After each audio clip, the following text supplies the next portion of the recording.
O nome dele é Bruno Cialone. Ele chegou aqui em 1971. Tudo o que vocês puderem imaginar de Senai, de artes gráficas, aqui em São Paulo, iniciou através desse italiano que está aqui do meu lado, com muito orgulho, e a gente trouxe hoje o professor Bruno para contar a história dele, vindo da Itália e sendo um dos pilares da indústria gráfica brasileira. Obrigado, boa tarde a todos, bom dia, mas acho que é boa tarde para todo mundo. O meu nome é Bruno, como disseram, Bruno Cialone. Eu estou aqui no Brasil desde 1971, significa que são 53 anos, daqui a pouco vai ser 54. Então, a gente viu nascer, colocamos o primeiro tijolo realmente dessa escola. O Robson já falou, quero aqui agradecer muito, né, de você estar aqui, para nós é uma honra. E um minuto admiração aqui. Eu entrei na escola em 97, eu era um assíduo, não 97 necessariamente, mas ao longo da minha trajetória eu me tornei um assíduo leitor de revistas do segmento gráfico. Então eu tenho ali o informativo da revista Tecnologia Gráfica, número 4, número 6, fui assinante e sempre li muito, não só artigos do senhor como de outros profissionais. E ao longo do tempo, o tempo nos proporcionou conhecer muito desses profissionais, assim como o senhor, né? Ser ali jurado de prêmios, ter um pouco mais de contato. Então, para mim, saiba que é um prazer estar aqui, batendo esse papo com o senhor. Eu tenho certeza que é para o Robson também, para o Printcast de modo geral. E vocês já viram aí que tem muita história, né? Então, fique atento aí que, assim, para mim, ser para o Robson, muita coisa que vai ser novidade, a gente vai aprender muito, eu não tenho dúvida. Então, muito obrigado, professor. Mas, falando dos patrocinadores, dentre eles está aqui, ó, um no peito estampado, é a Top Coat Soluções em Verniz, tem um portfólio completo de vernizes. Inclusive, vou pedir voto, tá? Por favor. Vamos ter segundo turno, então aproveitar que está no clima das eleições aqui, vou pedir voto, né? A Top Coat é finalista do Prêmio Fernando Pini, então vai lá, é rapidão, tem que fazer um cadastro, caso você não tenha um cadastro. Votação fornecedor, na categoria, tem outras categorias, tem que votar, óbvio, mas na categoria verniz está lá a Top Coat. Coloca ali que usa os verniz da Top Coat, tem 4 critérios de avaliação, dá nota 5 em todas lá e faz a Top Coat brilhar na cerimônia de premiação. Fechou? E outros patrocinadores, tem a Semic Tintas Gráficas, que é um portfólio completo de tinta, a Papyrus, a nossa querida Cori Process do Robson, a Croma Microencapsulado e a Eurostar Duplicop. Muito obrigado a todos. Acho que tem um patrocinador aí, mas ainda não podemos anunciar, mas logo anunciaremos um patrocinador novo que estará junto com a gente aí. Muito obrigado a todos por confiar nos nossos trabalhos, no nosso serviço, enfim, no nosso projeto aqui. Muito obrigado. E eu sempre começo, Robson, falando, pô, para quem não te conhece, explica um pouquinho quem é você, para galera. Acho que não encaixa aqui esse comentário. Mas, professor, você começou a falar já um pouquinho, por favor, continue, né? O senhor veio para cá, enfim, isso aqui não era nada, vamos dizer assim. Bom, continue a história, escola, por favor. a ideia da escola, o embrião da escola nasceu da necessidade do mercado brasileiro de ter uma formação ao nível maior, mais alto do que era a aprendizagem. Senai é Serviço Nacional de Aprendizagem Industrial. Então, parava na aprendizagem. Já existia uma escola gráfica aqui, que é a Felício Lanzara, no Cambuci. Escola muito bem pequena, mas muito bem estruturada. Então, desta necessidade, começaram a surgir as perguntas: como, quando, por quê, com quem, evidentemente. Então, um primeiro problema era efetivamente qual é o nível da próxima instituição de ensino técnico. Foi escolhido o técnico a nível colegial, tanto é que a escola, o primeiro nome era Colégio Industrial de Artes Gráficas, era SIAG, virou depois da Escola Senai. Então, a nível de colégio, ok. Que sistema de ensino nós vamos utilizar? Então foi criada uma comissão que rodou o mundo, procurando sistemas didáticos de ensino de formação de vários países, e foi escolhido o método e sistema italiano. O Sérgio Vai, que está lá em cima nos olhando, e eu éramos já professores numa escola de Turim, que existe até hoje. Hoje se chama Escola de Ensino Superior de Artes Gráficas, Giambattista Bodoni e Paravia, A gente já dava aula, eu dava aula lá, o Sérgio Vai também. Eu era da parte de pré-impressão, laboratório de controle de qualidade, e Sérgio era de tipografia na época, impressão tipográfica. Aceitaram os nossos currículos, nós viemos para o Brasil, literalmente ignorantes da língua nativa, da língua brasileira, nem portuguesa, da língua brasileira. Evidentemente que do dia 21 de janeiro ao dia 1º de fevereiro, simplesmente voou aqui para a gente tentar fazer alguma coisa, porque 1º de março nós entramos em sala de aula, como 2 analfabetos da língua portuguesa. Certo? De onde vieram os equipamentos? Ou seja, esse foi o sistema didático e o método escolheram. E os equipamentos? Os equipamentos, houve um acordo internacional com fabricantes, a maioria, muitos diriam, não a maioria, muitos da Alemanha do Leste. Então, a Planeta, que acho que ainda tem aqui até hoje, via tudo de lá. Máquinas extremamente robustas, porque na época era dinossauro de aço, né? Tinha que pesar para funcionar. E tínhamos até um equipamento, 2 equipamentos de offset monocolor, que é da Rússia, gente. Puxa vida. Russas, certo? E o nome dele a gente chamava de 3OM, mas na realidade era o E russo, o OEM, que sinceramente não sei qual a pronúncia disso em russo. Esse equipamento chegou para o Brasil e todas as caixas vieram para cá. Então isso, praticamente, da chegada fim de janeiro a 1º de março, nós encontramos com 42 alunos, que eram pré-estabelecidos para começar, e umas 500 caixas para saber o que tinha lá dentro. O projeto da escola foi feito. Para quem conhece as instalações, nós tínhamos todos os setores, tipografia, offset, rotogravura e fotomecânica, que era a pré-impressão da época, que ocupava a maior área da escola. Por quê? Porque nós tínhamos muito equipamento, tinha máquina fotográfica, se chamava vertical, autovertical, horizontal, ampliadores, prensa de cópia. Gente, era um mundo de equipamentos. Então era a área maior da escola. Nós tínhamos 13 quartos escuros, porque a gente trabalhava com filme que era pancromático, ou seja, sensível a todas as cores, ou monocromático, então não podíamos trabalhar com a luz branca, mas tinha que ser a luz vermelha. E nos 13 quartos, com tudo o resto, a gente distribuía os alunos. O programa era, primeiros 2 anos, basicamente comuns para todos. Base comum para dizer, olha, gente, esse é o mundo de artes gráficas nível técnico. No 3º ano, todos podiam escolher qual era a especialização que eles queriam fazer. Então tinha offset, tinha tipografia, tinha rotogravura, tinha produção visual e gráfica e tinha fotomecânica. Então a turma, no 3º ano, ela basicamente abria, os alunos iam onde achavam que era o futuro deles. Especialização. Isso. E essa primeira turma foi o que nos ajudou a abrir caixas. Nós não tínhamos equipamento. Os ajudantes. Ajudar, empurrar caixa, abrir caixa, empurrar equipamento, posicionar equipamento junto com os montadores. Para dar um exemplo, as 2 máquinas de monocolores de offset que nós tínhamos russas, veio um montador russo para cá. E, por favor, lembre que em 71 o Brasil tinha um regime político militar. E a Rússia era comunista.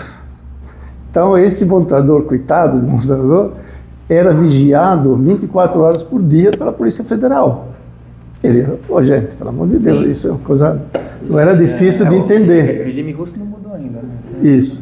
E outro problema é que o cara só falava russo.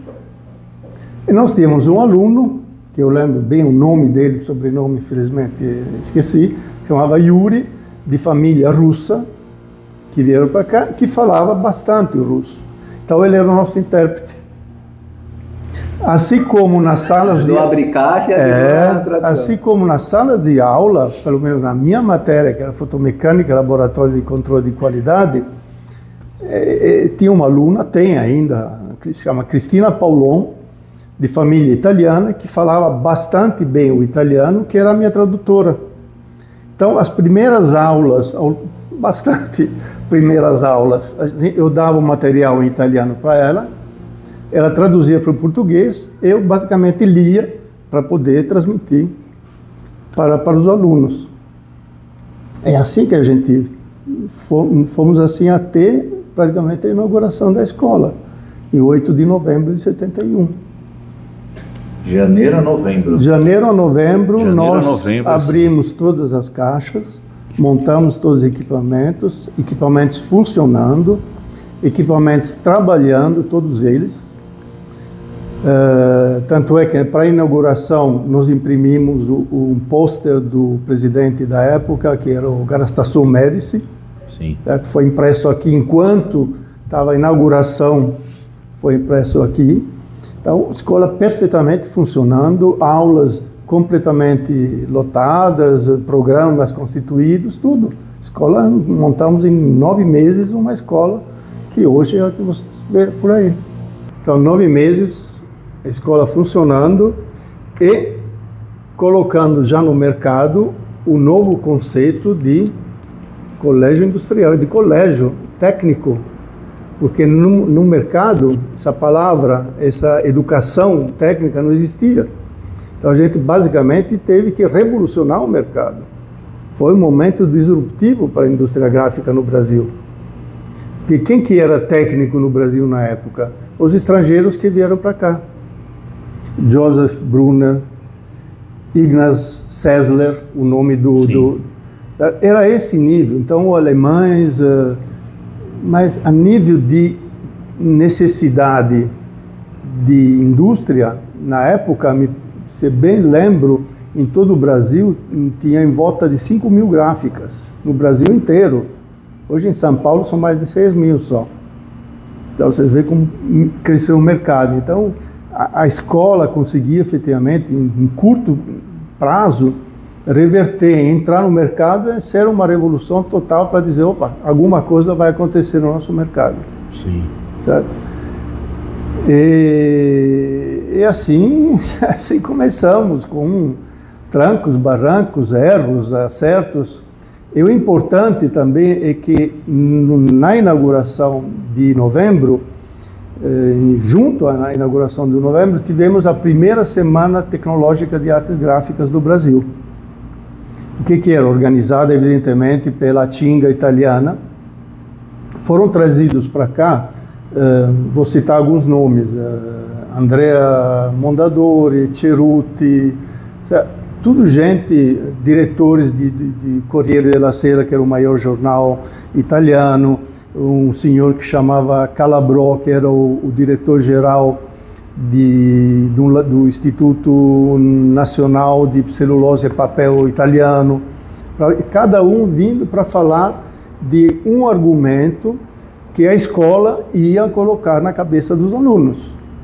Certo? Então tivemos Cerutti, rotogravura, Mondadori na parte editorial, Calabrò na parte de laboratório e controle de qualidade, Giorgio Mazzeri na parte de hoje, vamos falar moderno já, na parte de pré-impressão, certo?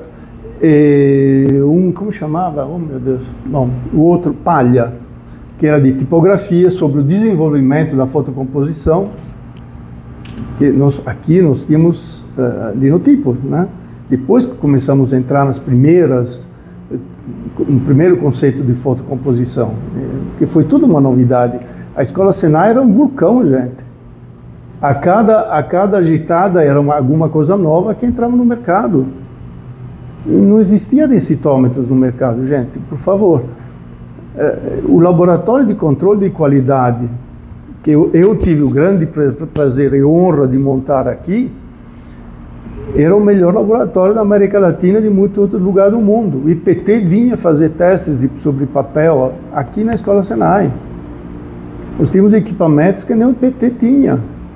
Então, toda vez que saía alguma coisa aqui da escola, fazia boom, e ia para o mercado. E quando começou o 3º ano, com as especializações, foi criado o departamento de estágio. Isso foi fantástico, porque o aluno não saía daqui técnico, de avental branco, como eles gostavam de dizer, porque o avental tinha que ser branco, técnico no mercado a dizer, bom, e agora o que eu faço? Não. Tinha o controle de estágio. Então, aliás, eu diria, todos, eles sempre achavam estágio na indústria. E estágio era 90% de trabalho. Certo.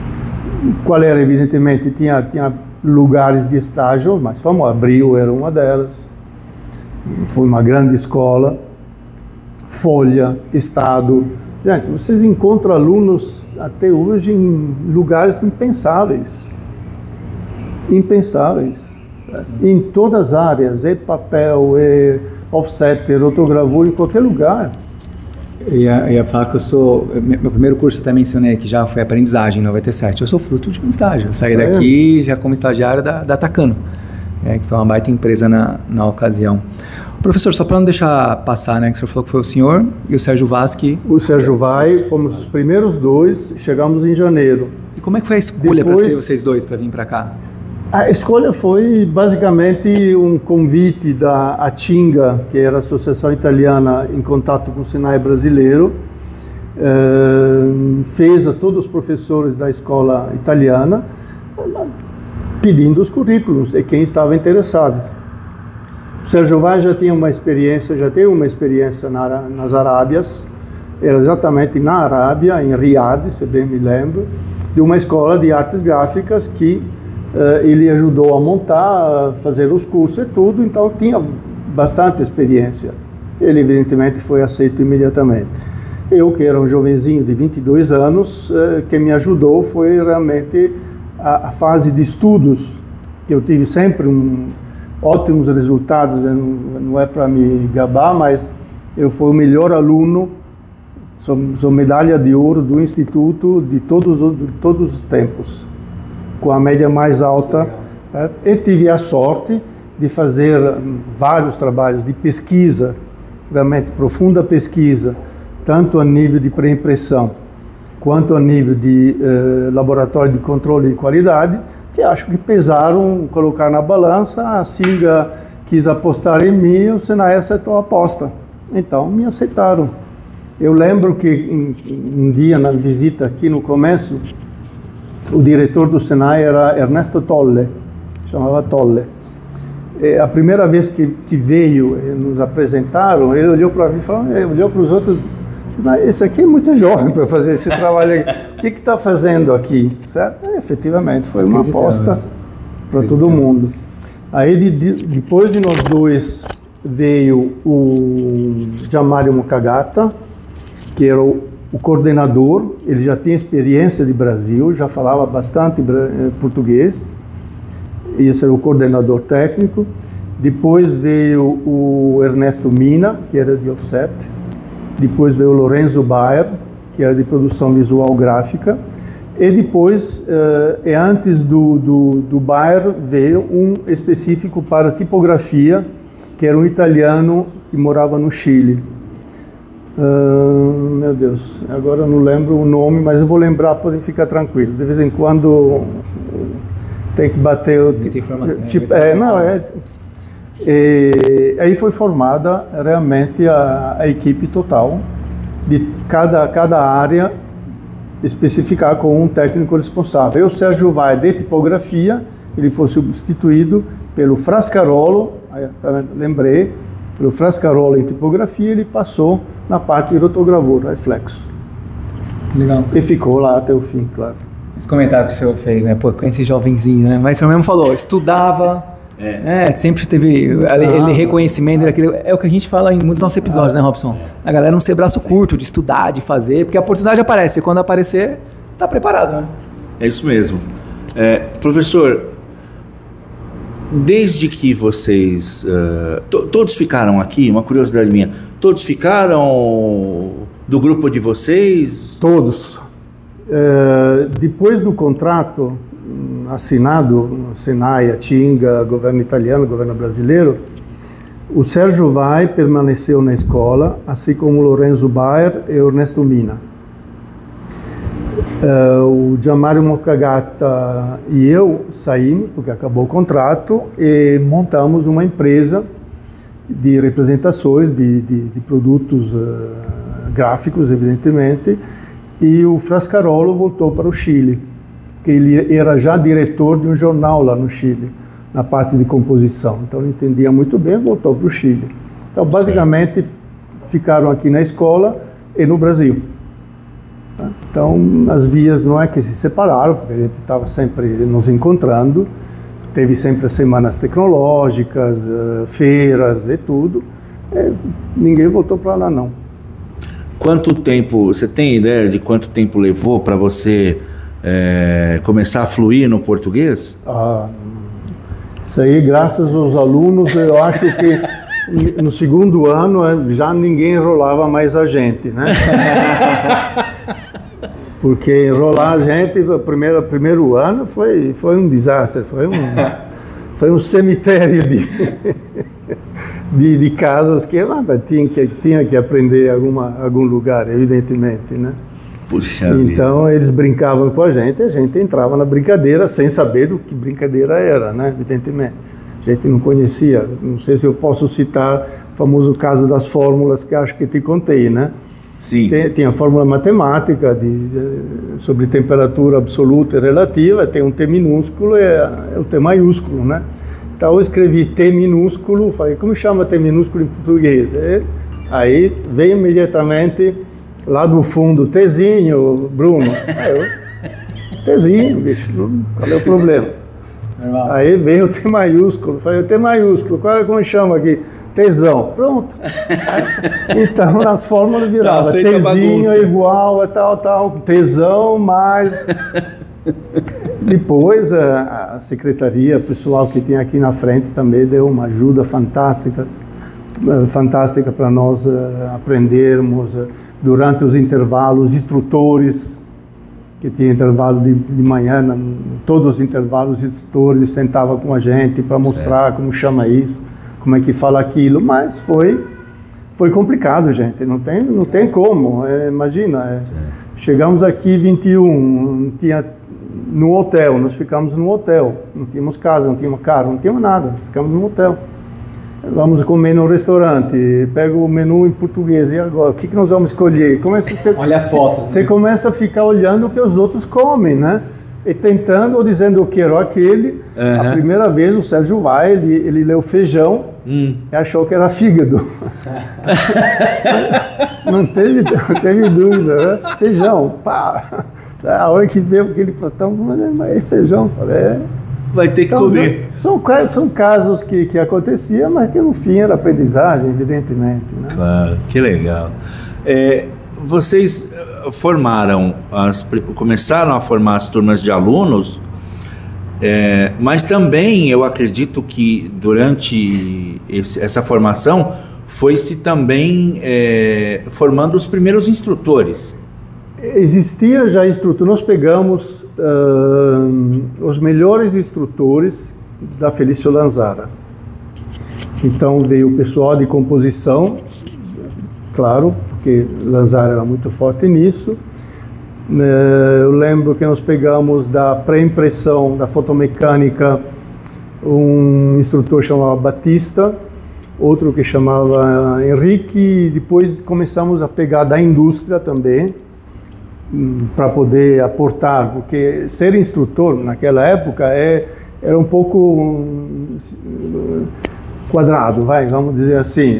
Eu tenho que fazer esse programa, mas não sei o que acontece na indústria, como desenvolvimento. Então pegamos gente da indústria para poder trazer esse ar de vivência de lá.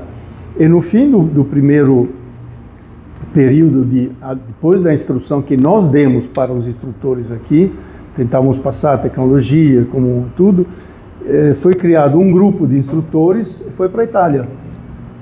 Todos foram na escola, foram em Turim, na escola para ver como é que era, para aprender, e depois foram para outra escola em Verona. certo? E lá em Verona, realmente, bateram neles para poder aprender, tanto é que trouxeram material adoidado, material didático em italiano, mas isso aí sem problema nenhum, a gente já estava um pouquinho mais acostumado para traduzir. Então era, aluno tinha que ser, porque o calendário era aquele, mas instrutor não podia deixar.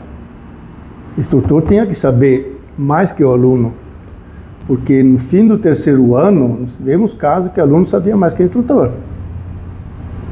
Então, eu tive casos assim, que eu tive que justamente pegar esse instrutor e dizer, olha, você só atende o primeiro ano, metade do segundo, o terceiro, você não pode atender. Sim. Certo? Tivemos até um caso um pouco triste de pegar um elemento do mercado, que pela exame, tanto teórico quanto prova prática, ele se demonstrou apto a, e depois descobrimos que era um ex-funcionário do Brunner, que o Brunner mandou embora por incapacidade técnica. E por acaso o filho do Brunner era aluno aqui. Então isso deu um caos, né, meio sério, porque o Brunner fazia parte, ele era presidente da BTG na época e fazia parte do Conselho Técnico do Senai. Então ele falou, eu não admito que um funcionário que eu mandei embora por incapacidade técnica está querendo ensinar meu filho. Certo? Então a gente teve que, mesmo ele tendo superado o que tinha que superar, felizmente essa era a realidade. A escola teve que mudar essa ideia. Então nós tivemos que preparar os instrutores, enquanto preparávamos os alunos, para evitar esse choque entre eles. E houve choque no fim dos 3 anos, tivemos bastante choque. Então, o aluno mais jovem aprendeu muito mais rápido. Certo? Parte prática, não, evidentemente. Porque a gente não ia formar operários, aprendistas, a gente ia formar técnicos. Ou seja, gente que tinha que olhar o conjunto. A minha opinião sempre foi essa: tem que saber o que faz, mas não tem que ser operador. Tem que saber o que ele faz. É o caso do Photoshop que a gente estava conversando antes. Certo? Eu não sou operador de Photoshop, sou operador na época, PageMaker, olha onde eu fui. Eu tenho ainda a disquete do Windows 1, né? Como tomar cuidado com isso. Maravilha, hein?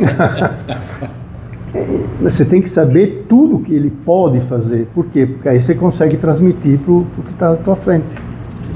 Tá? Caso contrário, não funciona. E esse eu acho que ainda é um grande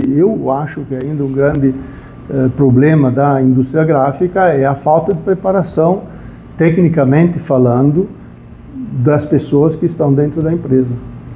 É tudo na herança, como eu digo, tudo na herança, certo? Quem estava antes me ensinou, eu tentei fuçar, eu consegui pegar alguma coisa, mas realmente não sei o que estou fazendo. Porque eu não aprendi o software, não aprendi as funções do software. É como vocês estão... Depois vocês ficam cortando, né, as coisas. Sim, sim. Como gerenciamento de cor, sempre falava. Eu trouxe o Best Color aqui no Brasil, né, gente? Você disse. Então a gente falava de gerenciamento de cor desde na minha escola lá na Itália, desde 60 já matavam a gente com isso. Eu sempre digo, defino ele como sexo de adolescente.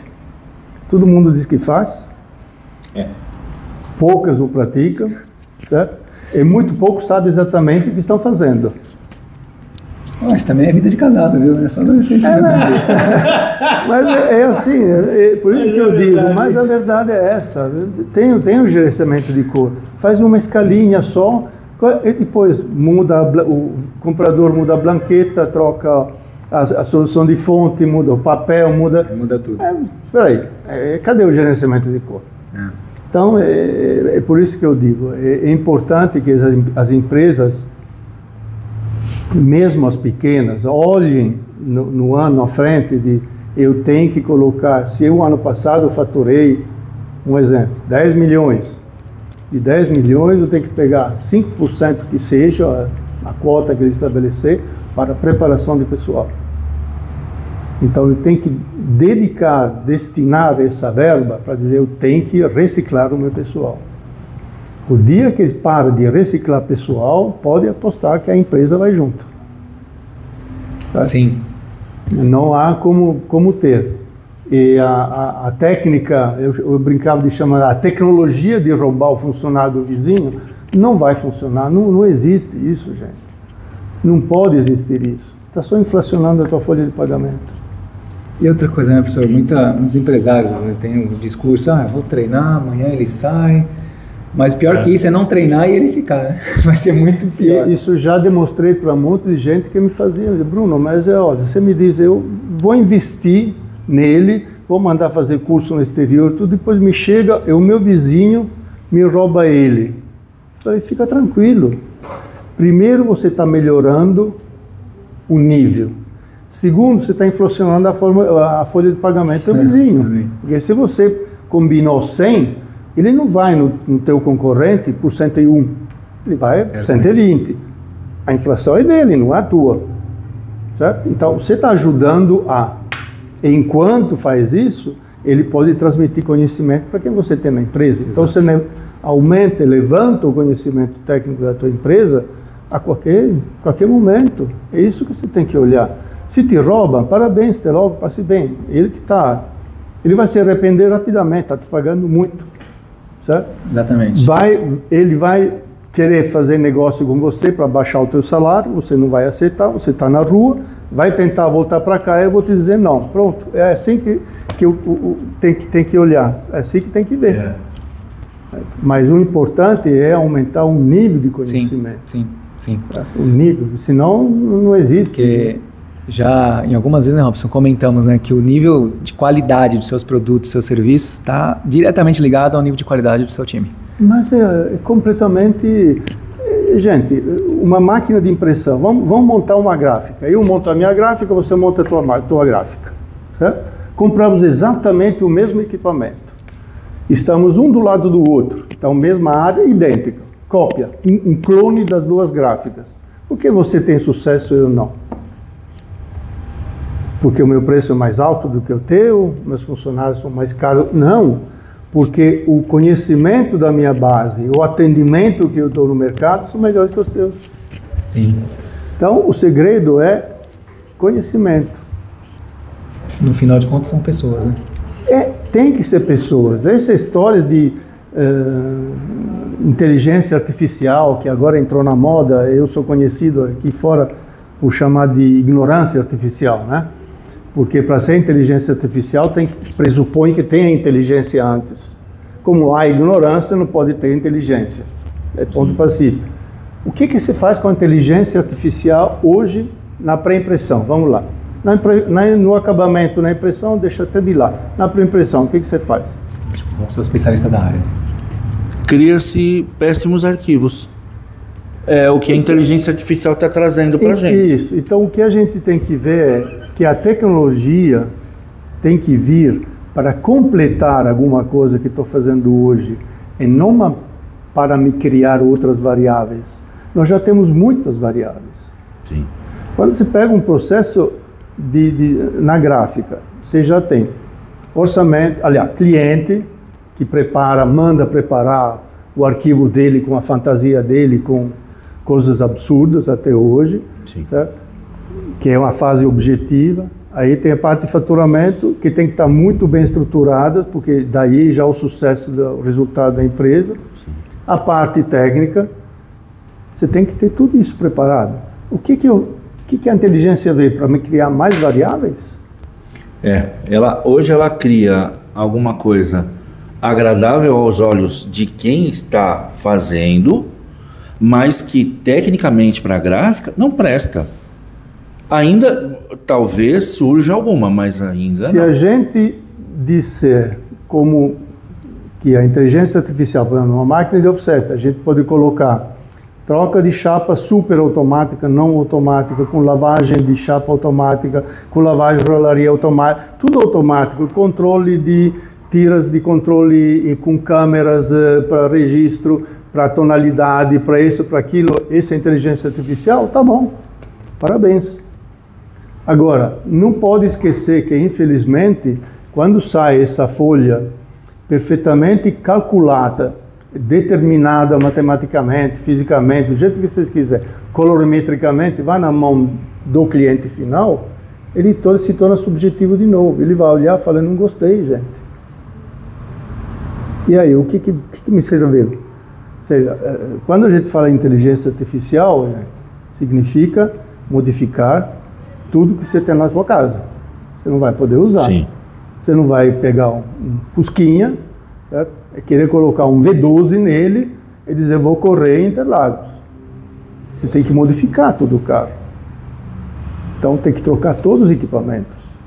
A inteligência artificial parte do princípio que na gráfica, na indústria, todo mundo conversa com todo mundo. Quantas empresas vocês conhecem onde todo mundo, com todas as operações, conversa com todos? Não existe. Não existe. Então, trabalham, esse é um conceito, sempre trabalham cane submarino. Submarino, um submarino atômico, é uma arma terrível, certo? Imagina, só lançar um míssil, acaba o mundo. Mas se tiver algum problema dentro, o que eles fazem? A primeira coisa que eles fazem, qual é? Isola todos os departamentos, todo mundo fecha portas. E é assim que é a indústria gráfica, gente. Até hoje, trabalha com mentalidade de submarino. Esse é o meu departamento. Silos organizacionais. Certo? Esse aqui é meu. Não, se teve o erro, foi o outro que errou. Não pode. A gente tem que derrubar portas, tem que conversar de ponta a ponta.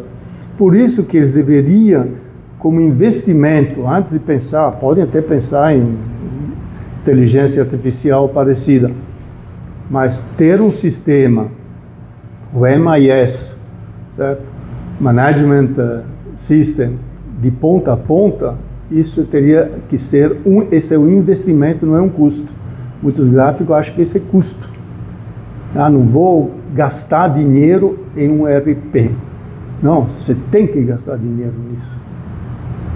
Aí pode começar a pensar em inteligência artificial, porque ela pode ajudar a fazer o quê? Na parte, por exemplo, orçamentária.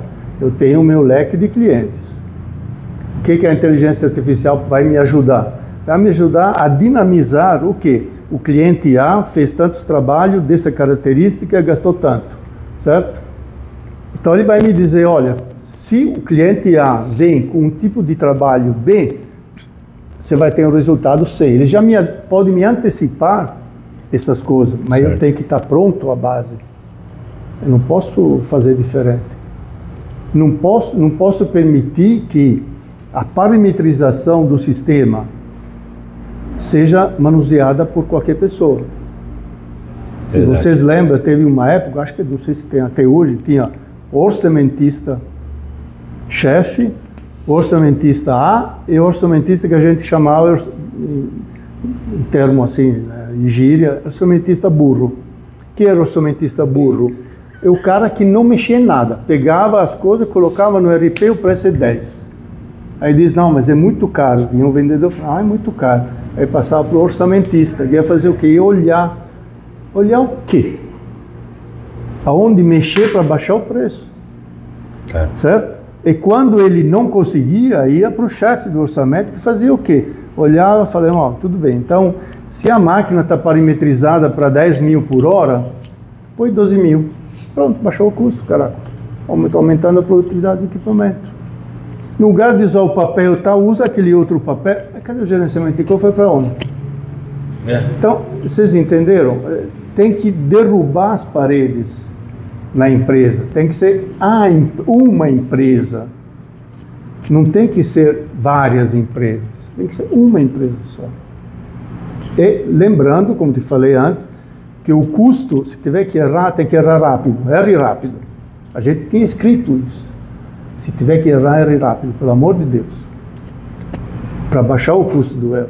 Se você erra na pré-mídia, o teu custo é 1. Na pré-impressão, o teu custo é 3. Na impressão, o teu custo é 5. No acabamento, vai para 8.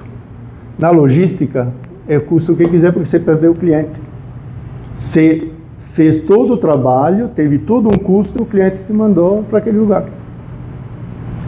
Então precisa derrubar as paredes, precisa ter gente preparada, equipamento preparado para isso.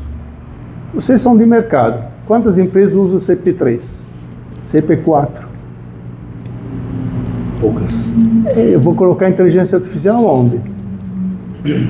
Eu costumo dizer, professor, muito se fala aí da indústria 4.0, né? A quarta onda.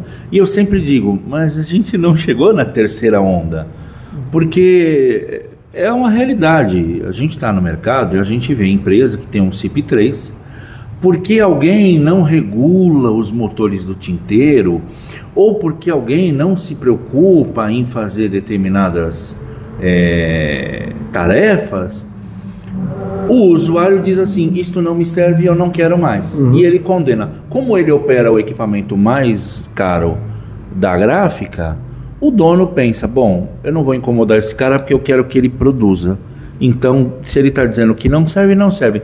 E aí, a gente perde a tecnologia e você, ao invés de ter ordem e ter razão nas coisas, elas passam a estar amparadas em opinião apenas. Isso, em erros. Quando o empresário de uma determinada empresa vai até para uma drupa, vem um equipamento novo, diz, eu preciso dessa máquina de impressão que vai a 18 mil. Pronto. Você precisa, compra, põe na gráfica. Se a gente fizer, vamos fazer dois cálculos. O cálculo de investimento dele. Quanto custa a máquina, certo? No pedido. Quanto custa a máquina para tirar da alfândega? Isso é cash. Ele tem que ter vivo. Quanto tempo demora para instalar o equipamento? Eu estou pagando e a máquina está parada. Aí eu começo a operar. Aí eu tenho que ter um faturamento que me justifique o pagamento do equipamento. Aí diz, bom, mas está aqui imprime 18 mil. Ok. Só que aí vai a pergunta, a pré-impressão está bem estruturada para fornecer material para poder sustentar essas velocidades? Porque o número de OS vai aumentar, certo? Então eu tenho que correr mais e preparar chapas. Sim. Se a máquina vai a 5 mil e tem que fazer 50 mil de tiragem, antes de chegar ao segundo jogo de chapa, eu estou tranquilo. Agora, se me vai a 18 mil, basicamente a próxima OS, próxima 2 ou 3 OS, tem que estar de pé já. Então, a pré-impressão está pronta para isso? O acabamento está pronto para isso? Porque 18 mil folhas. Primeiro, eu calculei o espaço geográfico em volta da máquina para colocar os pallets que essa máquina está me cuspindo? Não tenho. Então você vê um pallet lá, a metade da OS do outro lado. Então isso o que é, gente? Isso é relógio, é tempo. É tempo, é dinheiro. A gente ganha com a capacidade, com tudo, mas no curto tempo, porque antigamente um anúncio de revista nós tínhamos uma semana para fazer anúncio de revista, gente. Você podia até ficar assim, coçando, certo? Uma semana. Hoje, 3 horas, se você não entrega, você está frito. Então, essa máquina, super máquina, que não tem, por exemplo, o acabamento dimensionado, ela eu chamo ela de ilha de produtividade. Cospe material. Só que do lado não tem ninguém que consegue atender essa demanda. Então, eu crio gargalos. Ou no front-end, ou no end final. E quem dá lucro no fim do mês, gente, não é a máquina que produz, são os gargalos, porque eu não consigo faturar. Eu tenho que esperar terminar para poder faturar. Então, quando se investe em tecnologia, por isso que, voltamos, a escola fornece seres pensantes. Isso eu defino eles de seres pensantes, que tem que ajudar o empresário justamente a fazer o quê? A padronizar a empresa. Porque quando a empresa está rodando como se deve, você pode pensar em entrar numa nova tecnologia, em diversificar. Por que eu estou dizendo isso? Até uns 7, 8 anos atrás, todo mundo falava só de quê? Offset, promocional, mais ou menos editorial, mas o promocional era forte. Hoje todo mundo quer fazer o quê? Packaging. Certo? Embalagem. Mas você está preparado para fazer packaging? Você não pode enfrentar outro problema com outras 1000 variáveis se não resolver o que você já tem em casa. Eu sempre digo, antes de você entrar ou procurar um novo mercado, procurar uma nova tecnologia, você tem que fazer a ressonância magnética, que eu digo, da tua empresa. Quem eu sou, o que eu faço, como eu faço, de que maneira eu consigo fazer, qual é o meu lucro, estou bem, de pé, tudo bem. Agora, onde eu tenho que crescer? Você tem que crescer na pré-impressão, tem que crescer na impressão, tenho dinheiro para fazer isso? Quanto vai? Você tem que saber quem você é primeiro. Não pode sair a campo, peito aberto. É o primeiro que morre. Então, os alunos daqui, os técnicos, tecnólogos da faculdade ou master que seja, eles têm que ser as mentes pensantes ao lado do diretor, do presidente, seja que for da empresa, para dizer, olha, nós temos que modificar isso para que possa acontecer isso. Caso contrário, gente, são todas empresas, ao longo de, eu pelo menos ao longo de 50 anos, o que eu vi de empresas abrir e fechar não está escrito. O crescimento rápido, a caída é rápida. Roosevelt já falou isso. Né? Quanto mais crescer rápido, mais cai depressa. É verdade. Ao longo desses 50 anos foram muitos seres pensantes, né? Você viu muita coisa, não só pessoas que... Tive o prazer, a honra de ter o Cláudio Cavargeri, por exemplo, que saiu daqui, foi na Abril, foi na Kodak e tudo, ele era presidente da empresa, a última empresa que eu trabalhava. Era o meu presidente, era o meu aluno. Olha só, que legal. Que bacana. Além dele, muitos outros, com certeza. Se for citar aqui, a gente fica horas e horas, eu sei. Tem muita gente. Muita gente no mercado passou pelos conhecimentos do senhor e outros. Tive o prazer de ter muita gente que se tornou amigo. Isso sempre que me interessou. Isso aí eu nunca esqueço. Quando terminou o contrato, me deram uma plaqueta de reconhecimento que eu guardo até hoje. Com uma cartinha que falava das ferradas que eu dava neles, vai tudo bem. Faz parte. Eu era meio rígido, realmente eu nunca dei 10 na minha vida, tá? Eu falo até hoje, no Pini 10... Também não? Olha, nunca no Pini? Não consigo. Não, sabe? Você diz, olha, vai, tô chegando. Aí vem alguma coisinha aí. Eu tenho que saber. Nunca dei 10 na minha vida, mas sempre dei abaixo de 5, então eu ferrava bem com a turma, forçava bem a turma. Tá? Então o que acontece? Passou muita gente pela minha mão, com certeza. Tá? E o que eles me colocaram na placa é uma frase que eu adorei, guardo até hoje. Bruno, você semeou conhecimento e recolheu amizade. Mais do que isso, eu não preciso. E até hoje tento fazer isso. Que legal. Na verdade, professor, o que eu acho que toda a comunidade gráfica nossa, sobretudo a que é formada aqui, muitos não sabem que você está na gênese dessa escola. Então, a gente que conhece, a gente tem uma gratidão muito grande. Muitas pessoas, a maioria dos que passaram por aqui, foram transformados por essa escola, e você está na raiz disso, porque você trouxe isso. Você, como você disse, né, colocou os primeiros tijolos. Isso é o fundamento de tudo, e quando o fundamento é bem feito, tudo que vem depois também se torna bom. Quando o fundamento é ruim, nada prospera a partir dali. Então a gente tem uma escola, muita gente fala que esta escola é uma, sei lá, uma das 5, uma das 6 principais do mundo. Neste ano a gente teve um pessoal da Bélgica aqui que ficou impressionado com a escola, com o que ela tem de variedade de impressão, de pré. Eles viram a Roto aqui, a Flexo, ficaram fascinados. Eu já tive a oportunidade de trazer gente da Alemanha aqui, gente dos Estados Unidos.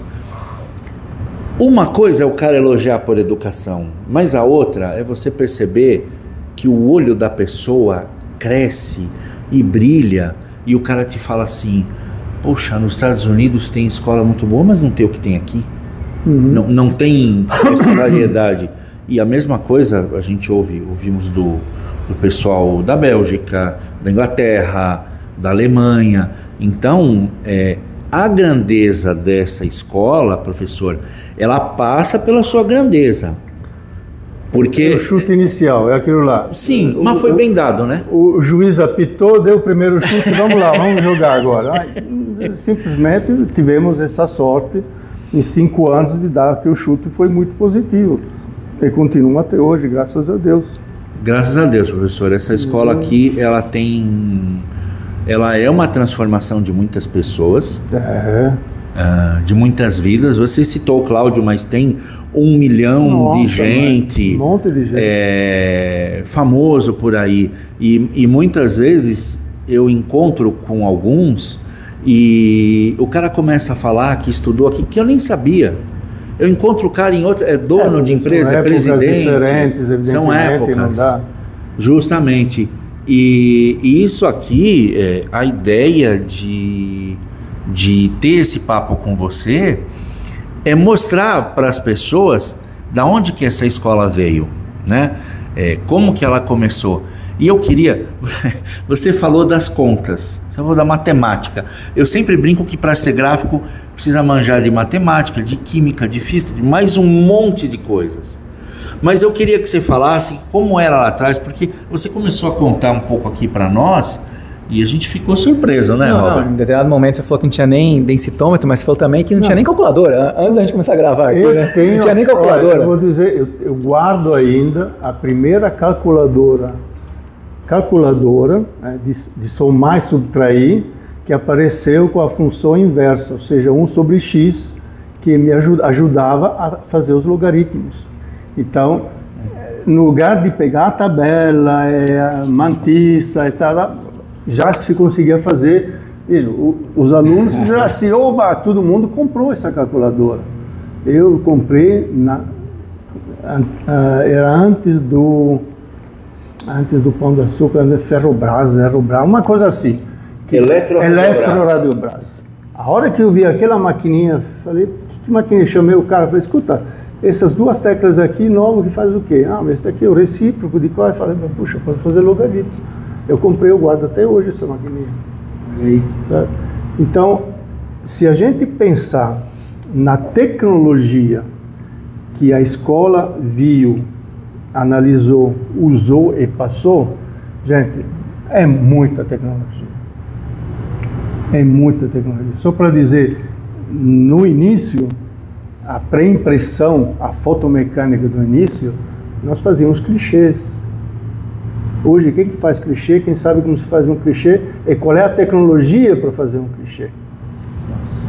Clichê não é... Tinha muita tecnologia para fazer um clichê. Nós tínhamos máquinas de gravação, porque o clichê era gravado a ácido nítrico.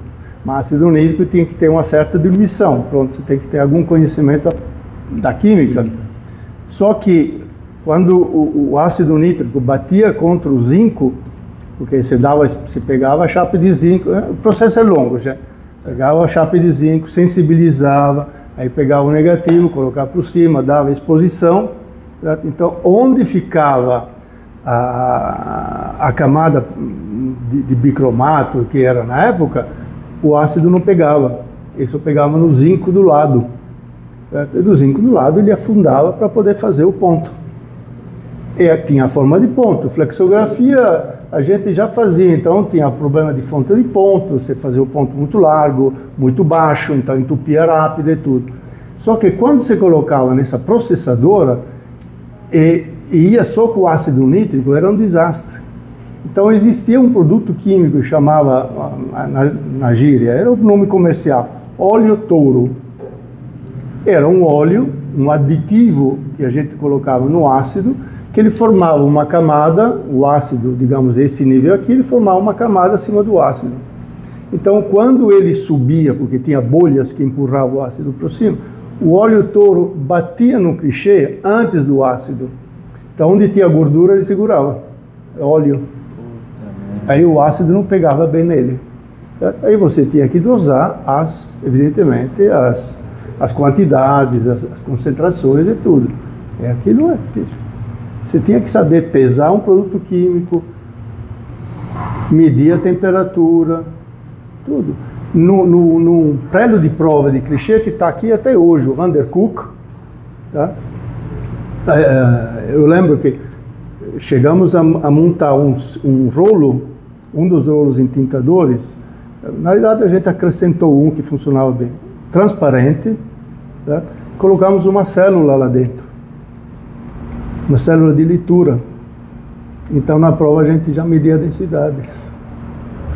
Durante a prova, era exato, era preciso? Não, evidentemente não. Mas espera aí, entre dizer que estou imprimindo 1,30, estou imprimindo 1,25, puxa, era uma mão na roda. E funcionava muito bem. Então, tecnologia tivemos de monte. Só na exposição de chapas, que era convencional, chapa de alumínio convencional, 0,8 de altura, de espessor, né? Não era 0,30 ou menos, não. Era 0,8, porque você reaproveitava a chapa quantas vezes você podia. Porque você granitava de novo. Granitadeira é um monstro terrível, que você botava a chapa, era tchac, tchac, tchac, tchac, com bola de esfera. É um produto que tirava a imagem feita e gravava mais um pouquinho. O sistema de iluminação inicial era de arco voltaico, gente. Carvão. De 2 carvões ou de 3 carvões. De 2 carvões não era nem tanto difícil fazer, mas você tinha que estudar, você tinha que ver, fotografar. A gente chegou a fotografar para mostrar para os alunos a formação da cratera dos 2 carvões para poder ter a mais alta intensidade luminosa, e o espectro luminoso tinha que ser contínuo. Nós já examinávamos que a luz incandescente era espectro contínuo, mas insuficiente, temperatura de cor muito baixa.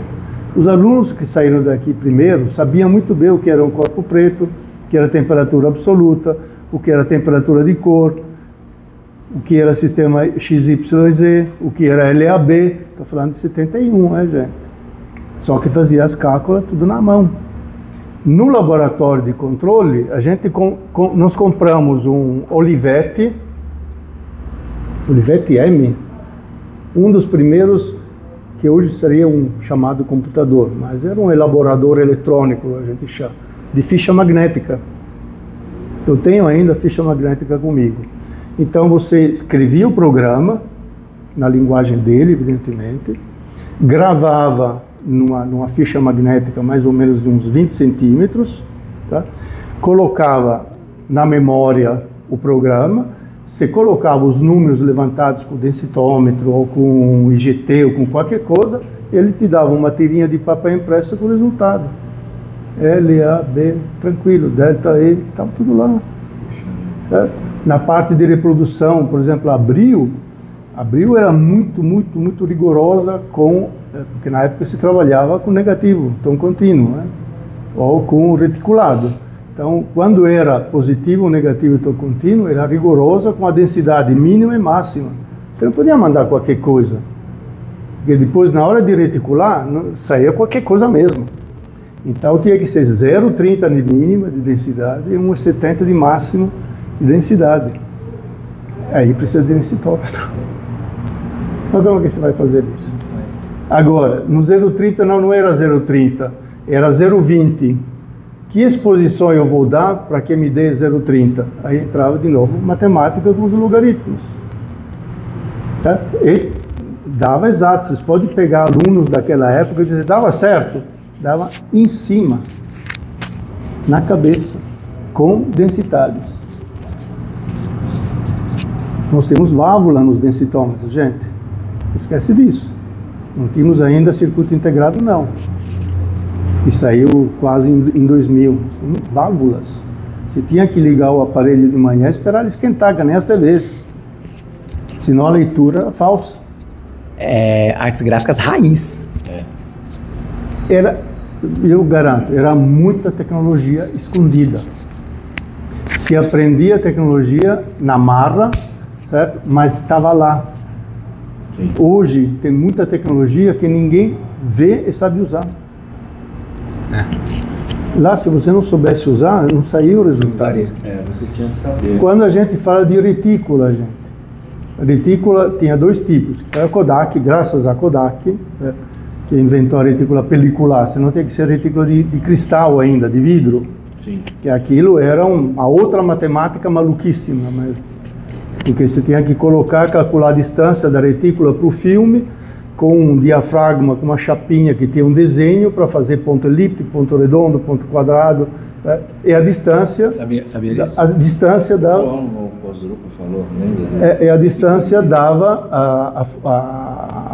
a porcentagem de ponto. Então era tudo uma coisa louca. E a Kodak, por causa da guerra, Segunda Guerra, você já imaginou fazer uma reportagem de guerra com uma retícula de cristal durante a guerra? Não ia dar. Soltaram a retícula de contato, magenta. Isso foi a salvação também para nós. Olha, a indústria gráfica sempre foi herdeira de um monte de tecnologias por aí.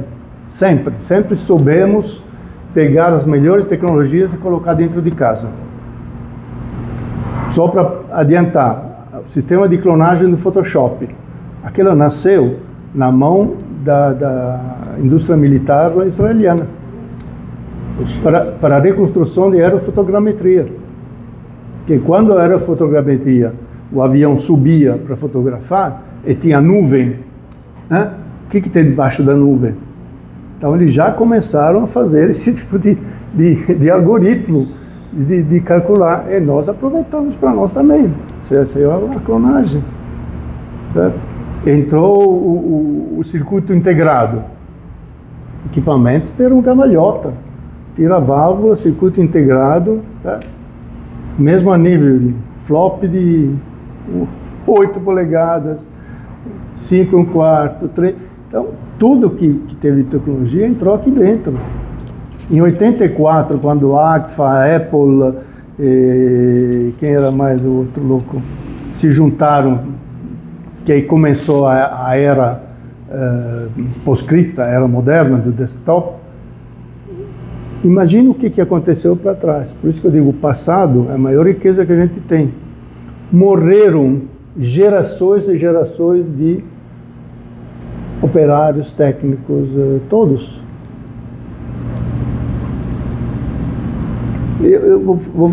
Eu trabalhava no Gama. Nós tínhamos scanner, não tínhamos tudo. Quando entramos no mercado, no campo digital, colocamos computadores, sistema de prova, que era única na época, era da Xerox, Xerox Majestic. Tá? E a gente fazia livros para várias editoras. Nós tínhamos 70 montadores, sobrou um montador. 70, morreram 69, sobrou um porque ele quis aprender. Nós montamos uma escolinha interna, montei uma escolinha interna, com PC, com Mac, dizendo, olha, gente, o que vocês estão fazendo está morto. Agora é só cair e botar areia por cima. Então, vamos aprender o que está vindo para frente? Só um topou. Por quê? Porque no mercado era muito grande ainda a base de convencional. Então, eles saíram de lá, acharam trabalho em outro lugar como montador, mas morreram. Certo? Então, realmente, todas as tecnologias que entraram na nossa área sempre deram cambalhotas violentas para todo mundo. Scanner, não nem se fala. Sensacional. Scanner, vocês conheceram scanners, né? Antigos, scanners primeiros, de cilindrões totais. Eu vi só. Não funcionando, mas vi. Aí, um belo momento, japoneses, alemães, saíram com, já que tinha computador, já existe tudo, disse, para que tudo isso? Vou colocar um software aqui, eu só preciso de um cilindro de leitura. Então, um scanner de 6 metros virou uma caixinha desse tamanho. E já com inteligência artificial. Se quiser, eu mostro para vocês catálogos de um scanner. Estou falando da década de 90, por aí. Onde está escrito lá, scanner DTS 3015, acho, com AI, com inteligência artificial. Mas qual era a inteligência artificial, o conceito da inteligência artificial? Os japoneses, mas também eles podem fazer isso, porque são... Né?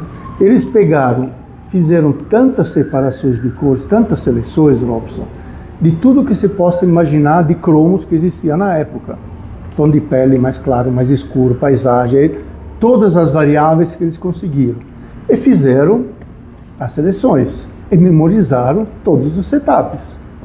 E colocaram todos juntos. Então, isso aí o que fazia? Quando você montava o cromo, você ia lá no software e dizia setup número 20, que é o tom de pele de asiático, sei lá do que. Tá. Ele pegava o setup e já colocava lá. Você não tinha que fazer mais nada. Só apertar o botão de start.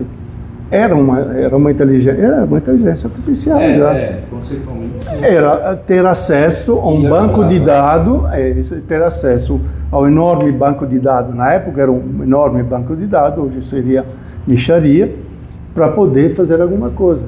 Essa é a inteligência artificial de hoje, um gigantesco banco de dados, verificado ainda não sei porquê, que te ajuda em ser mais rápido e fazer as coisas mais depressa. Melhorar a qualidade, sinceramente, nunca. Na nossa área, estou falando na nossa área, estou falando na espacial, na nossa área.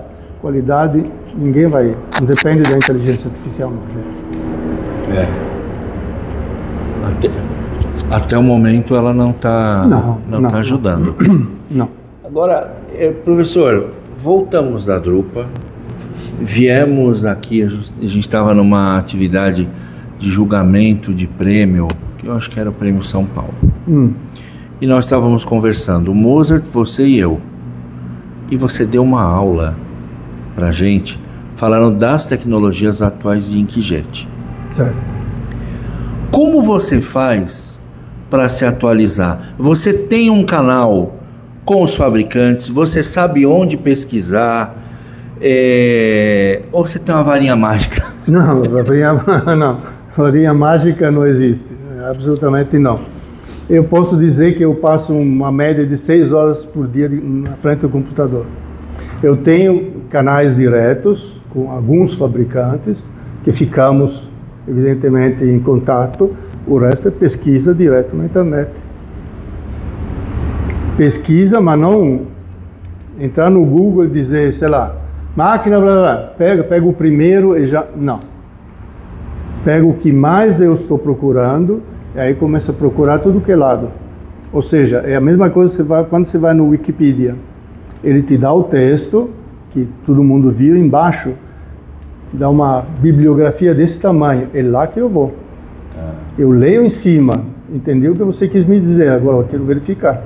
Vai na fonte. Aí eu vou em todas as fontes possíveis e imagináveis. Então, um dia eu passo tranquilamente umas 5, 6 horas no computador, pesquisando, separando, sem imprimir, porém, criando arquivos, certo? Porque não vou gastar papel, porque tanto não serve para nada. Então, eu tenho que estar tudo organizado por argumento, por tecnologia, por tudo. Caso contrário, você não tem. Bacana. É por quê? Porque hoje não é mais a indústria gráfica assim. Hoje é assim. Hoje a gente tem que considerar tudo. Nós estamos imprimindo com tintas à base de grafeno, gente. Só por quê? Porque ele já é condutor. Então, você usa uma máquina flexo, você imprime com grafeno, você está no circuito impresso.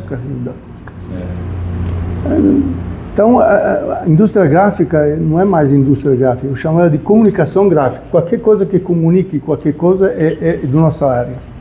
Tecido, parede, carros, pense nos painéis de carros antigos. Hoje é tudo digital, certo? Mas antigamente, os painéis, você acha que era feito como? É impressão em serigrafia, gente. Eu conheci. Depois passou começa no digital, mas com qualidade horrível. Mas era serigrafia. Então nós estamos em tudo que é lugar. Tecidos, hoje tecidos é um mercado que não tem fim praticamente. A gente consegue imprimir mundialmente 0,0, sei lá, algum zero a mais de um real mercado de como se chama, serigrafia e de rotogravura. As quantidades de tecidos, vocês não têm a mínima ideia de quantos bilhões de metros quadrados se imprime.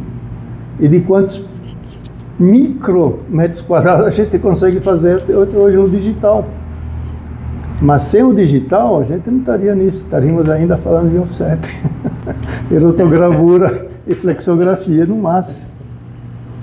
Flexografia, a evolução da flexografia foi maravilhosa, gente. Da própria rotogravura, tecnologia fantástica. Gravação de cilindro a laser. Quem que podia imaginar uma coisa dessa? Na Abril, você sabe como se gravava cilindro? Você gravava cilindro com caneca. Caneca? É.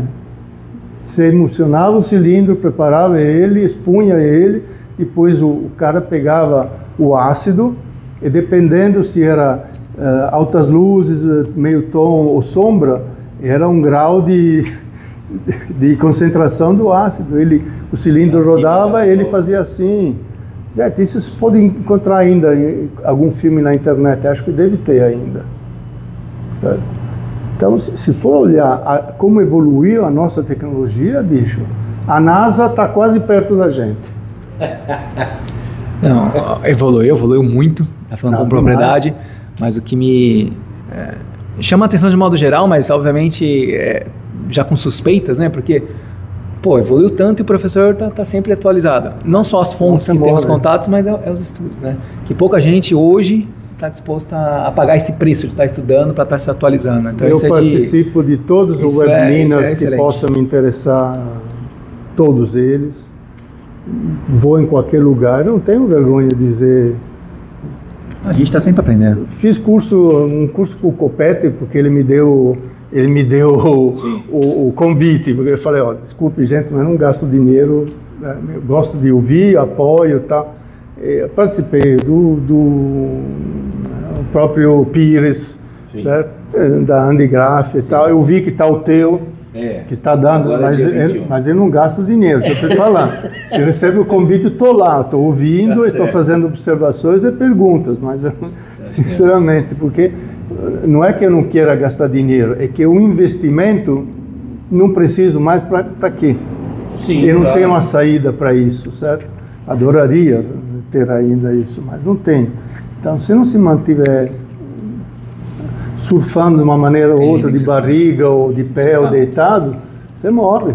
Sensacional. Tem que ser sensacional. Assim. Sensacional, né? Nossa, gente, pelo amor de Deus, nossa área pensa em metalgrafia. Isso é um mundo onde nós estamos. O curioso é que, ouvindo você dizer isso, eu imediatamente me lembro das pessoas que reclamam que o mercado não está bom, porque está tudo muito difícil, mas as pessoas também têm uma necessidade de preguiça, de pouco esforço, que acaba levando para isso, né? Mas uma coisa que eu queria comentar, professor, no Printcast, o Robert e eu, nós participamos compomos júri técnico de alguns prêmios, e a gente sempre te encontra lá, nos principais, né? No São Paulo, no Pini, no Emba News, isso, no Abflexo. Exato. Você sempre é um lastro para nós de conhecimento, e muitas vezes as pessoas não têm a menor ideia disso. Muitas vezes uma roda que a gente faz para discutir traz conhecimento para todos. É conhecimento para todos. Com certeza. É gratuito. Então eu sempre falo, às vezes tem gente que pergunta, mas você não ganha nada financeiramente? Não, financeiramente não, mas eu ganho conhecimento de estar com pessoas que são melhores do que eu, e eu posso aprender com eles ali. Isso. A lei natural o conhecimento tem que ser transmitido, não segurado. Você não faz nada com ele. Você tem a obrigação, a ética pessoal de transmitir o teu conhecimento. Que bacana. Caso contrário, não. Esse negócio de o conhecimento é poder. É poder do quê, exatamente? Certo? Quem tem muito diz que é poder vai cobrar muito caro. Então não me interessa. É assim que o empresário gráfico pensa. Gente, por favor, eu sou muito prático. Certo? Eu tive... você vê, a minha vida foi muito interessante sobre esse aspecto. Escola, certo? Indústria, do lado do impressor, indústria do lado do fabricante, de todos os fabricantes, que Todos os produtos, a maioria, eu tive na mão. E se você não passar esse conhecimento, o que eu faço com isso? Vou colocar numa bolsa, faço o quê? Guardo na prateleira? Não tem o que fazer. Não, tem que passar, obrigatoriamente. Cada um faz o uso que quiser também. Eu te digo mais, viu, Robson? Eu aprendo muito mais ainda. Por quê? Porque na internet, nos livros e tudo, não existe a vivência que, por exemplo, vocês dois têm no mercado.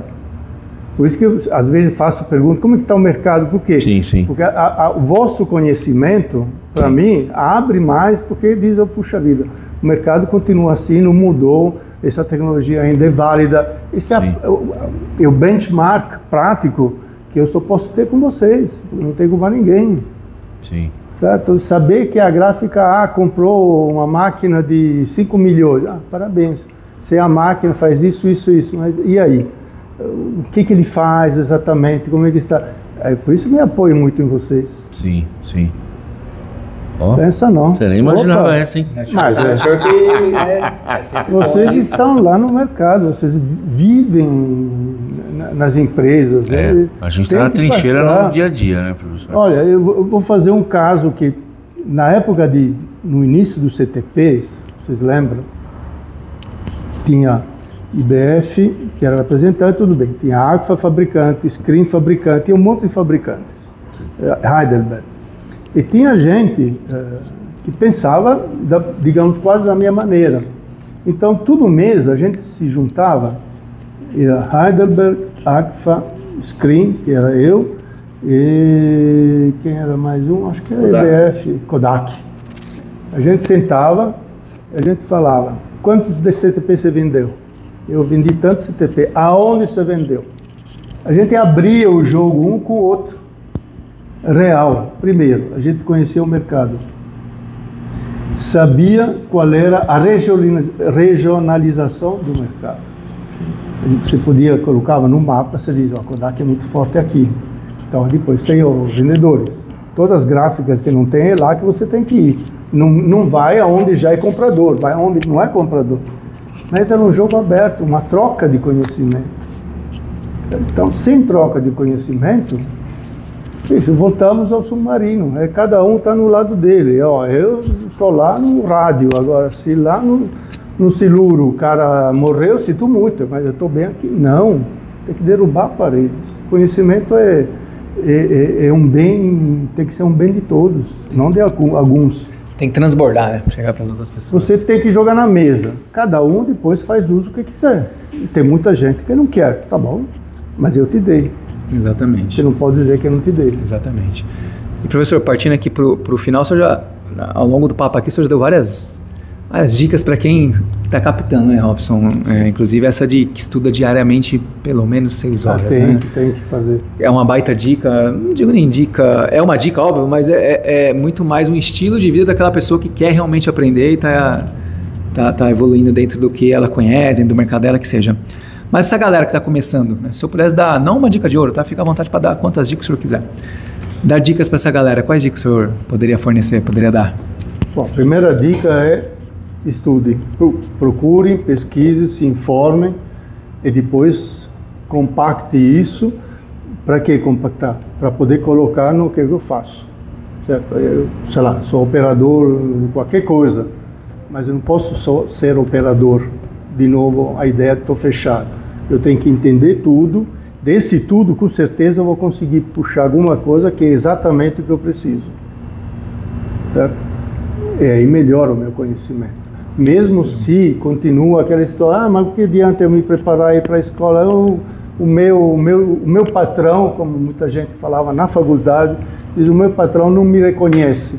Não te reconhece porque você não sabe se fazer reconhecer. Porque se você vê na tua área um problema e você resolve o problema, ele vai te conhecer. Mas qual é o que acontecia? O meu vizinho errou? Ele errou, meu Deus do céu, vai se ferrar. Não pode, caramba. Você errou, erre rápido. Você errou aqui, faz assim, assim. Porque a gente corre. A gente ganha na rapidez, gente.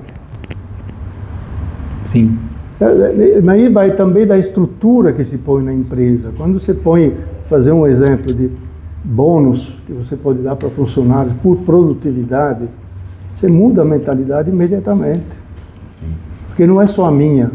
Não adianta eu ser rápido e você lento. Não, porque o resultado não sai. Então eu também vou perder.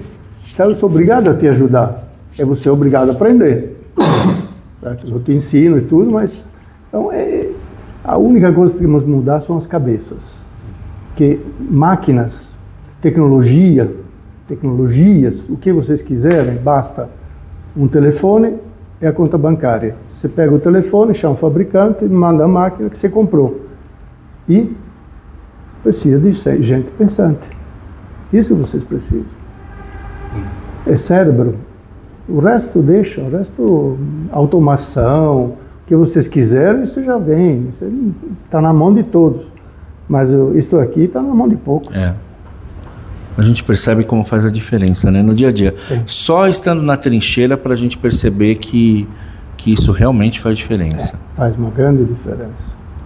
Eu não sei se contei para você eu contei o caso que eu levo na minha vida como história do coelho de 4 orelhas. Te contei já essa história? Para dizer o que acontece. 4 orelhas. O coelho de Páscoa de 4 orelhas. Para poder dizer o que acontece realmente numa empresa que não investe na preparação, devidamente na preparação dos funcionários. Numa determinada gráfica, a gente tinha um grande cliente, tivemos que fazer um tabloide para Páscoa, aqueles tabloides que a gente chama de guerrilha, sai só para poder vender naquele dia. E normalmente, quando você olha um tabloide de grandes cadeias, o que você vê? Preço desse tamanho, a imagem desse tamanho. Eu não quero ver a garrafa de vinho, quero saber quanto custa, senão não perde o sentido. Então, saiu a campanha de Páscoa, tudo, mas depois de meses, foram 5 milhões de tiragens, gente. Não foi pouco, não. 5 milhões de tiragem numa gráfica de rotativa e tudo. Aí depois de 2, 3 meses, o diretor me chama e fala: Bruno, olha, estamos com um problema. Eu recebi essa carta. A carta era do cliente, do diretor de marketing do cliente, que dizia: olha, percebemos que no trabalho do tal, saiu um erro. O coelho do produto tal saiu com 4 orelhas. Vou pegamos, eu juro, todo mundo foi pegar, ninguém tinha visto, meu. Olhar, caraca, tem 4 orelhas. Bom, é agora. E o cara estava pedindo ressarcimento total. Estávamos tranquilos porque toda a prova que a gente mandava para ele, obrigatoriamente eu pedia: assina, data e horário. Então estava tudo assinado. Se estava com 4 orelhas desde a primeira, sinto muito. Você aceitou. Então, para mim, está certo. Mas qual foi o problema? Aí eu tive que procurar qual foi o problema. Então, começa tudo ao contrário. Nós tínhamos um funcionário nosso na agência, no cliente, com equipamento nosso, softwares e tudo. Só que o operador que nós tínhamos internamente, ele tinha a mesma máquina, evidentemente, mas a versão de software era uma mais velha. Por quê? Porque o cliente, ele pedia sempre: não, eu quero a última versão, não vem com essa, saiu a atualização, você tem que instalar aqui. Efetivamente foi instalada. Ele no Photoshop fez um monte de layer para poder pegar a orelha de um, essa brincadeira de marqueteiro que quer inventar coisas inúteis. Ele pegou 2 coelhos mesmo, diferentes, pegou a cara de um e tal, e as orelhas lá. E o cara mandou a imagem para a gráfica, com os layers e tudo, para poder terminar o trabalho. E aparece a famosa mensagem: essa imagem foi criada com a versão de software mais atualizada. O que você quer fazer? Flat image, mantém, não mantém, descarrega. O operador não fala inglês. O software é só em inglês. E qual é a primeira coisa que o operador faz? Ok. Ô, cacete, se o cara me fez... Ok, é universal. Peraí, desculpe. Você é meu colega, você fez o trabalho que o cara já viu uma pré-prova e tudo. Sim. E você me manda, vou desconfiar do teu arquivo? Nunca. Não, tá tudo ok. E os layers, e deu um erro. e saiu o coelhinho de 4 brilhos. Aí eu ganhei a batalha, na gráfica. Aquilo lá, ó, temos que estabelecer uma cota do faturamento para treinamento e reciclagem, é obrigatório. Saiu uma versão nova, a gente tem que buscar alguém na empresa, na indústria, para poder dizer o que tem de novo. Pode ser numa palestra, não é? 1 hora, 2 horas, para saber, ó, tem isso aqui de novo e tudo. Isso eu ganhei. A partir daí ele começou a aceitar essa condição. Não habla inglês, não habla espanhol. E aquele ok que todo mundo gosta de apertar sem saber o que está apertando. O ok é global, né? O ok é global, certo? Então, prepare. Nós precisamos de gente que raciocine, que pense, não gente que aperte botão e, sabe, não funciona. Excelente. Eu acho que essa é a principal, os demais que vem depois dessa, né? É verdade. Professor, voltando ao primeiro minutinho que eu falei, sempre admirei muito o trabalho do senhor, para mim é uma honra estar aqui, batendo esse papo, não só como pessoa e como printcast. O Rob já citou que nos prêmios nós estamos lá, roda de papo ali, a roda de amigos, de jurados ali conversando, é sempre uma aula, um prazer estar ouvindo. E enfim, né, não poderia ser diferente, gostei demais, tenho certeza que a galera que está acompanhando aí, saber um pouquinho como é que foi o Senai, essas histórias que o senhor contou aqui, como começou o Senai, entre tantas outras coisas que falou. À disposição de vossa. Muitíssimo obrigado, eu acho que o Robson compartilha do mesmo pensamento. Até para discutir quantos cabeçotes tem, eu discuto de uma boa. Com certeza. Tranquilo. Professor, muito bom a gente ter essa oportunidade. Obrigado pelo seu tempo, pela sua generosidade de trazer para nós essas histórias, a gente poder levar para o mercado gráfico como é que essa escola começou, porque não importa, eu já fui muito crítico à escola, e são críticas construtivas que eu coloco para as pessoas, mas essa escola, eu acho que ela é a segunda casa da maioria dos profissionais gráficos. E você saiu do teu país, você atravessou o mundo, você era um garoto, você deixou tudo para trás para vir aqui para trazer esse negócio que se transformou numa árvore mãe para outras escolas, para outros profissionais. Então, obrigado por tudo isso aí. Você tem uma importância primordial, fundamental para a indústria gráfica brasileira, para os técnicos brasileiros, os tecnólogos. Eu tenho certeza que muita gente não tinha ideia de onde começou aquela escola que o projetou para o mercado. Agora as pessoas já sabem, né, a partir de agora, que você é um dos responsáveis, tem outras pessoas também, mas a gente queria, sobretudo, que esse bate-papo fosse uma homenagem. Ele vai ao ar no dia do professor, no dia 15. No dia 15 de agora, de outubro. No dia 15.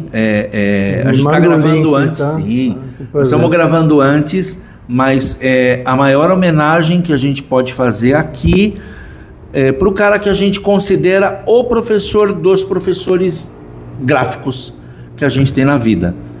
Então, isso é um prazer, sempre foi a minha índole, o meu caractere de ensinar, de transmitir. É uma vocação isso, é um prazer, sobretudo. Que bom, que legal, professor. Quando ia com os técnicos para dar assistência, a gente não ia para ver qual era o problema, ia resolver o problema e olhava todo o resto dos problemas, ou seja, deixa eu aproveitar já que estou aqui. Já dá uma consultoria fria aqui. Isso. Aí você chama o cliente, mas era uma maneira de você transmitir de um lado e receber do outro. Por quê? Porque na próxima vez que ele ia ligar para dizer, olha, estou com um problema, acho que o teu produto está com um problema, não era assim. Olha, eu fiz assim, assim, assim, me deu esse resultado. Significa que ele já entendeu como tinha que transmitir o problema, não só dizer, deu pau. Aonde? Certo? Deu problema aqui. Então, essa é uma coisa que eu sempre amei, da aula, eu me divirto. Que sorte a nossa. Que sorte a nossa. Professor, você tá carimbado na comunidade, no grupo do Printcast. Tá recebendo um carimbinho aí. A gente tem um carimbo para todas as pessoas que participam. Ah, legal, que bom. Você é o mais novo queridinho da turma do Printcast. Obrigado. Todas as pessoas que participam. Isso começou com uma brincadeira de uma participante, que é a dona Viviane Banharelli, e acabou virando uma marca, porque muitas pessoas falam, aquele lá é um queridinho, eu também quero ser. O João da Abigraf, João Scortese, ele dizia assim, eu também quero ser um queridinho. Você é o nosso mais novo queridinho, obrigado por tudo. Obrigado. Pessoal que está assistindo, obrigado. A gente pede que vocês curtam, compartilhem, passe para os amigos, passe para aquele teu amigo gráfico que estudou aqui no Senai Teobaldo de Nigris, que não tinha ideia até então da gênese dessa escola. A gente agradece aos patrocinadores e a todos vocês. E vamos em frente, né, Robert? Só finalizando o episódio, um dia dos professores, estamos gravando aqui no Senai. Contamos aí um pouquinho, o professor contou um pouquinho como tudo começou, estamos gravando aqui no Senai. Contar 50 anos em uma hora, tempo, exatamente, sabemos, né? Mas fica aqui também os parabéns para todos os professores que contribuíram para a formação dos profissionais, contribuem, né? Enfim, não só aqui na Escola Senai, como todos os professores existentes aí no nosso mercado. E só uma pergunta para a gente finalizar, totalmente fora do âmbito gráfico, tá? Totalmente. Final de 94, Brasil e Itália. Para quem torceu, professor? Eu para a Itália. Não, desculpa. Eu estava sozinho, tá? No meio, na casa de amigo, porque a minha mulher estava viajando, sozinho no meio de brasileiros. Mas eu torci pela Itália. Perdeu, paciência. O que vai fazer? Se tiver uma próxima final? Sempre Itália. Não desculpe. Aí eu moro no Brasil, adoro o Brasil, vivo no Brasil, tudo no Brasil, mas aqui continua. Azurra. Continua a Itália, em qualquer lado. Perfeito, professor. Muito obrigado, valeu. Galera, valeu. Robson, obrigado. Obrigado. Tamo junto. Até o próximo episódio. Tchau, tchau. Mande dúvidas se quiser.